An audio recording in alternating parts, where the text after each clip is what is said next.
Hello, BookShark BootCamp. It's your community manager, Jana, and I'm so excited to say happy holidays. It is our December live, and if you cannot tell, I am a huge fan of the holidays.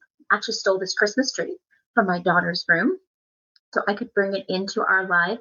If you are watching on the alum page, you know that we have had several different variations of December live, from guests reminiscing about their holiday experiences as children and as homeschoolers.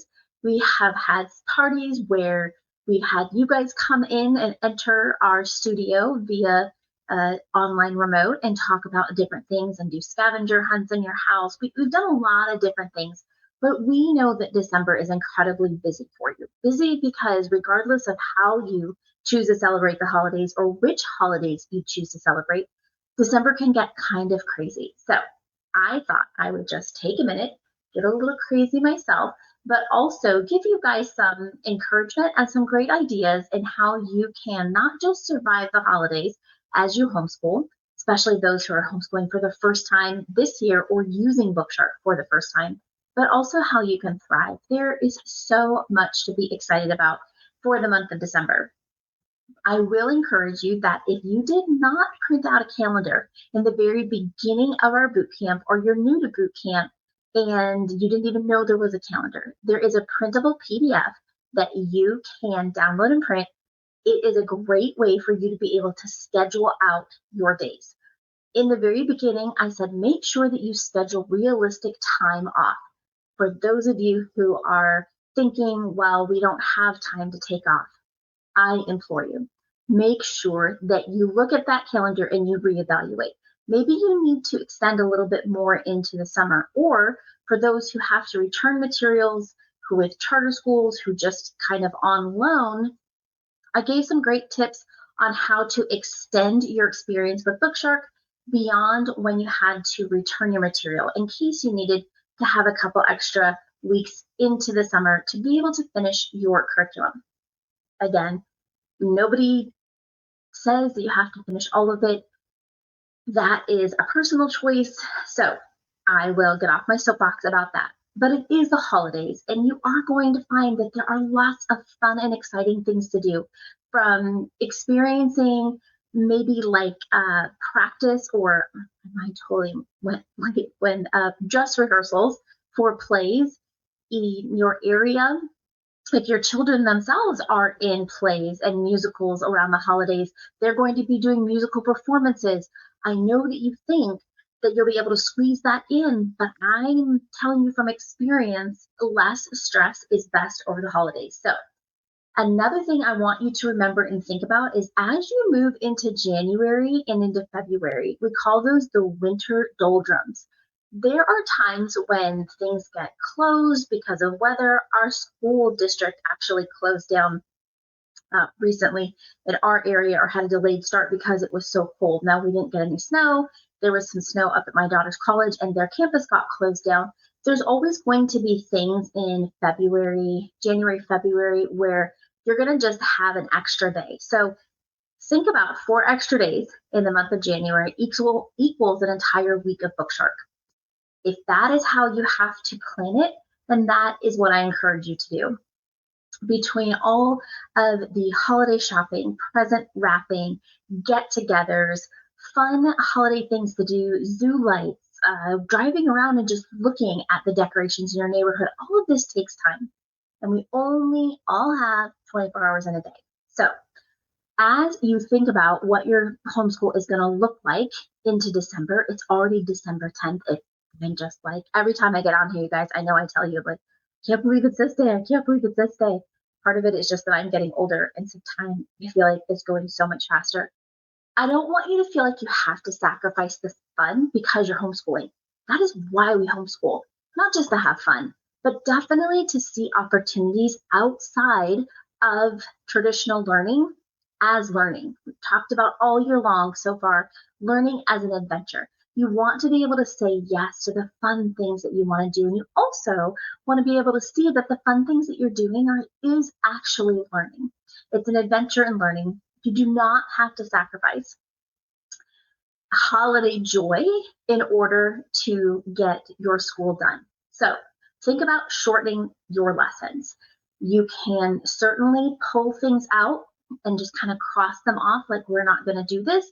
And then you say, well, does that not just delay finishing further on at the end of the year? It can if you're moving it. I'm actually suggesting that you cross it off. School is repeated, repeated, repeated. Academic learning is repeated, repeated, repeated. If you choose to skip over something, I promise you, I guarantee you, it's going to come back up and some weeks later, and maybe your student will be like, we've never talked about this before. You just give them a quick little overview and you fill in that blank and you move on. Now, you can do that quite simply by looking at your IG, your instructor's guide, and really just crossing off what is not essential for your time. So if you want to keep schooling, you didn't block off 2 to 3 weeks for the holidays, then I would really encourage you to shorten. A great way to shorten is if you're doing any of your optional materials, anything additionally. Typically in BookShark, we schedule those only 2 days a week. So if you think about it, if you kind of just don't want to cross it off, but want to move it over, you could shorten your lesson by taking some of the optional additional material and putting it in further down into January, 4 days a week, to catch up for what you think is going to be missed if you cut it out now. That's one way you could do it. Okay. There's certainly, I've suggested in the past, you can give a synopsis of something. If you feel like it's something that you are familiar with and you don't have the time to read the entire chapter, give a synopsis to your kids. Find a quick 15-minute video that's going to run through that historical content for you and then move on. I'm not asking you to sacrifice education. What I'm asking you to do is to explore the idea of education outside of just the books. We say at BookShark, don't let your instructor's guide be your taskmaster. It's there to guide you. It is not there to dictate how your day should go. So shorten those lessons, be creative. When we were in school, we watched movies. We made crafts for gifts as our parents. I mean, I don't even know, our teachers probably loved December. Now, granted, I only schooled in the public school very short time in the younger elementary ages, but I know that we did so many things outside of academics during the holidays, and it was still learning. So I encourage you to think about that. Now, if you are super into the holidays like myself, and you're doing a lot of baking, present making, card writing, and getting out, all of those things, I would encourage you to recruit your children and definitely see it as learning. Penmanship. Don't do handwriting without tears this month and have them address your Christmas cards or pen letters to family members. So many different things. I'm a huge proponent of baking as math. Think about as you're holiday prepping, how that is actually learning. It's just a little twist in your mindset of how you really are still schooling your kids. You're just not doing it from an actual book. You're doing it with real life experiences, which is part of the adventure. When you are decorating your tree, you think about geometry and physics in the way that the tree stands in the tree stand, only if you get it just right. If you go and cut down your tree, you're in nature and you can talk about the weather and the tree. There's just, guys, it's endless. It's endless how you can make all of this relevant to schooling as you are moving through the holidays. Okay. So craft, if you're gift making, oh my gosh, get those kids in there with you. I have 3 daughters. I love to knit and crochet. None of my daughters knit or crochet as of yet. Maybe they will pick it up. But I have made so many gifts in the past as during the school time, if we're watching a movie, if we're playing, if someone's reading and I'm there with them, I'm working as they are working through their stuff. It's just a great way to teach them a skill, a very useful skill that a lot of people don't know. This idea of knitting, crocheting, even it's not just for a specific gender, by the way. It is definitely a stress reliever once you figure out and learn how to do it, and it's mindless for you. So many things, but involve those kids. It is learning. It is part of the adventure that you're homeschooling. And definitely think about traditions and history of the holidays that you're choosing to celebrate. There's so much there. They're culturally rich. You have those recipes, you have those traditions, you have the things that come around either your nuclear family, your extended family, your national culture, your diversity, anything that you love, you definitely can have your kids go a little bit deeper to find the origins of, to see how those things started, and to carry on the fun things that you've as a kid have done and now you want to do with your kids. So don't sacrifice those things. As your schedule gets full, and it definitely will, just know that you don't have to choose between school and celebration. You can do both. You can kick the can down the road, so to speak, and pause and just pick up where you left off. You can shorten those lessons. You can eliminate some of the things that are optional, and definitely have fun as you move into the holidays. Now, speaking of fun, I have a few new suggestions that I did some research on that I was super excited about. So, if you are like me or my family, we love to rewatch holiday films. And I found a unit study for 25 movies that will give you a curriculum to make it more academic if you're already going to be watching those anyways. For those of you who are familiar with the Waldock Way, Jessica Waldock is a homeschool mom. She has partnered with us in the past and been on some of our podcasts and our lives. She has created this amazing lights, camera, holiday magic, the Waldock Way. I will put the link in the post so that you guys can click on and see it if it's something that you're interested in. It really goes pretty deep into some very cool cinematic terms and processes and things that are just like way over my head. But if you're looking for a way, or this is something that really interests your child, it's kind of a great way to put those two things together and get some academics done over the holidays. So light, camera, holiday magic, the Waldock Way. I'll put that in there for you. Another link I'm going to give you guys is 20 delightful Christmas chapter books for kids. Now, I have not vetted all of these, so caveat, you'll have to look through them and see for yourself what would be appropriate for you and your family. But instead of getting out of the habit of reading aloud, if you're going to put a pause on your curriculum, why not read aloud a book for the holidays? Here are just a few that I have read and I have really, really enjoyed. There is The Green Glass House by Kate Milford. She's an author that BookShark uses in a lot of our levels, at the lower levels. Great chapter books, fun story, a little mystery surrounded in Christmas and strangers in a blizzard. Super fun. The Green Glass House. Now, a holiday classic, and it might be controversial because maybe you don't consider this a holiday classic, but is The Lion, the Witch, and the Wardrobe by C.S. Lewis. Super fun because you can watch that film either in a cartoon or in a full-length feature film afterwards or before, but that is a really fun one to read. It's a quick read, and if you really like it, you can continue on in the series. We do use one of the books later on, I believe it's maybe in level F, The Boy and His Horse, so just a little sneak preview on that. Another really fun book that they have made into a movie is called The Man Who Invented Christmas. I actually listened to this on audio twice in the last 2 years. It was so good. It follows Charles Dickens' life fictionally, as he's writing A Christmas Carol. It is really heartwarming and engaging. Again, if you're wondering what ages a story like this would be appropriate for, I like to use Common Sense Media. Goodreads will give you a good feel on the age appropriateness. I really enjoyed it. I didn't get my kids to listen to it with me. They were off doing something else and probably working. So, but they did make it into a movie, and it's really cute. I really enjoyed it. The one that I think everybody would enjoy, and they recently made it into a feature film, which I love reading the books and then watching the movies and then talking about the differences, is The Best Christmas Pageant Ever. Such a cute story, a great movie.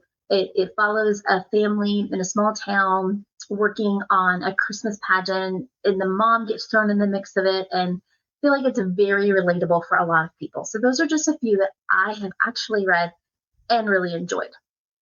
Another great thing about the holidays being together is playing games. I am just as guilty as everyone else about letting an evening go by where it was fun. We all sat around the table after dinner. It's not like we didn't engage with each other, but there's something about playing games that is so intentional. So I'm going to link in 30 fun Christmas games for kids and adults in the family for 2025. I just got from Amazon downstairs, unopened, called Dutch Blitz. It's a card game that my daughter has been playing away at college. And so she and her boyfriend are going to be here in a couple hours. And we are going to have dinner and then play that game. Super excited about that. I'll let you guys know about that one. But games are such a great way to engage the mind, have the fun, have the laughs. Even if somebody gets upset and gets mad, it's great practice for conflict resolution. So many things, you guys. Definitely worth it. I'm a huge puzzler. My favorite puzzles are the White Mountain puzzles because they have different scenes, different brands, different characters. Super fun. Another great one is Ravensburg. Find tons of holiday puzzles. Be careful. You don't want to get too big of a puzzle. I actually did a 2,000 piece puzzle by accident 2 months ago, but I did have some help, so thankfully we got it done. You don't want to get too many pieces that it's frustrating. You want to make sure you keep it fun, but those holiday themed puzzles are super fun. They're always on sale at Hobby Lobby and Michael's. You can find them on Amazon. So much fun. Now, the big surprise at the end is incorporating BookShark's holiday passport activity.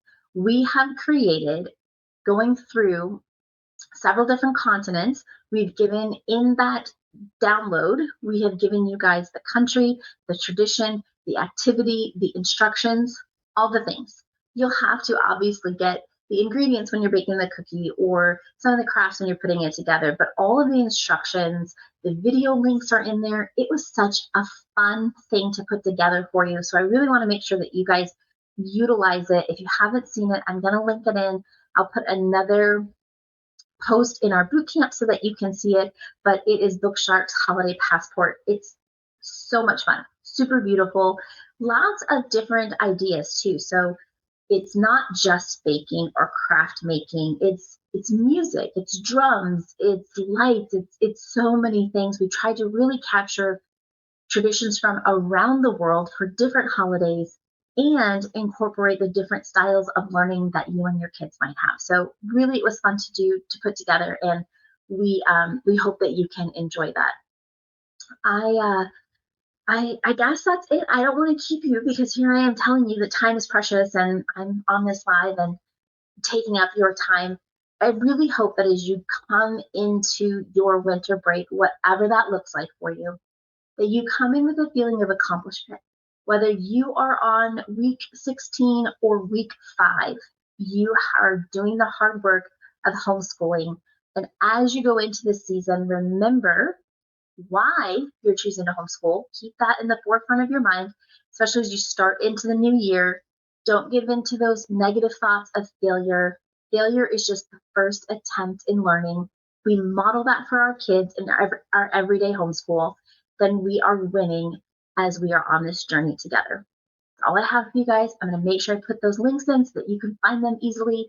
I would love to hear some of the things that you're going to do over the holidays, how you are going to incorporate learning as you celebrate with your family and friends. I want to say happy holidays, and I will see you guys. We're not going to have a live Q&A next week. I've got family coming in, so we're going to skip our Q&A for December, but I'll see you guys in January. I might pop in for a quick live in another ridiculous holiday outfit just to check in and see how you guys are doing. But until then, have a happy holidays.